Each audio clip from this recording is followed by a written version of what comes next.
Tonight, a deafening silence from the president's Twitter account in his waning days as commander-in-chief. Twitter, run by CEO Jack Dorsey, saying after close review of the president's recent tweets, it banned him due to the risk of further incitement of violence. Thank you for joining us today. So the president's banned from Twitter, 88 million followers, banned from Facebook, 35 million followers. Parler appears to be getting shut down. What do you make of all this?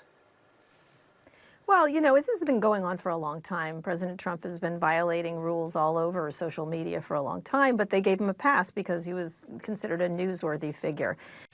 You might have heard of the Twitter files. Elon Musk opened up some of Twitter's internal documents to Bari Weiss and Matt Taibbi, independent reporters, to let us all know what was inside. They include what we already knew, but some juicy bits, like Twitter employees admitting President Trump didn't break any Twitter rules, but they still kicked him off. President Trump has been violating rules all over social media. Twitter employees admitting President Trump didn't break any Twitter rules, but they still kicked him off.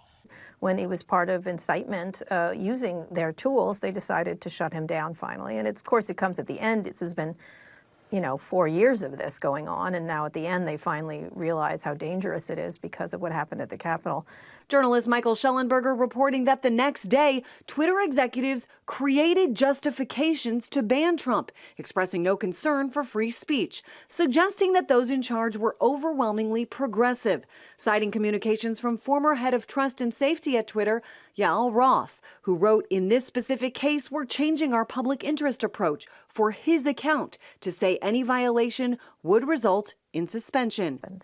Now you're seeing the president's son and supporters complaining about censorship and double standards. They say that Twitter and Facebook don't knock the Ayatollah off Twitter. They're also saying that the president's First Amendment rights are being violated. It's a sad day when big tech has more power than big government, that they can censor the president of the United States.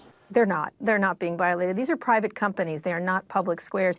And unfortunately, a lot of the people who are complaining, many of whom work in Congress, haven't really read the First Amendment, which says Congress shall make no law against abridging freedom of speech.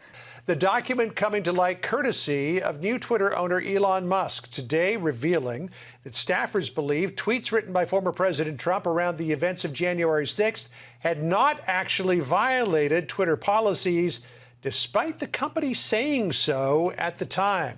It doesn't say that Facebook or Twitter or Apple or anybody should make no law. They can do whatever they want. They're private businesses, very similar to a restaurant where someone comes in and rants and starts to threaten violence and things like that. They get kicked out. A business deciding they don't want to be involved having their tools facilitate domestic terrorism. Twitter was looking for a way to ban Trump. They couldn't agree on it, but then the activists came along and banned him outright. How about that? These were activists that had major positions in a company that is in control, basically, of the speech and the narrative in this country.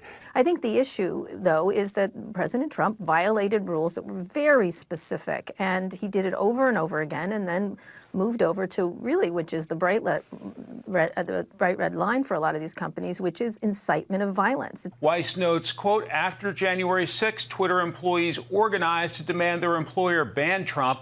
Quote, there is a lot of employee advocacy happening, said one Twitter employee. There was some internal pushback. Quote, I am not seeing clear or coded incitement in the DJT tweet, wrote Annika Navaroli, a Twitter policy official. I'll respond in the elections channel and say that our team has assessed and found no vios or violations for the DJT1. Weiss also notes former President Trump was treated differently than some foreign leaders. So you can't really see this as anything other than activists that have infiltrated, Twitter, and also are working with people that have ties to the federal government in order to deplatform and to shut down a sitting president. It's outrageous. President Trump has been violating rules all over social media for a long time. Wrong, wrong, wrong, wrong. Wrong, wrong, wrong, wrong. You're wrong. You're wrong. Wrong. You're wrong.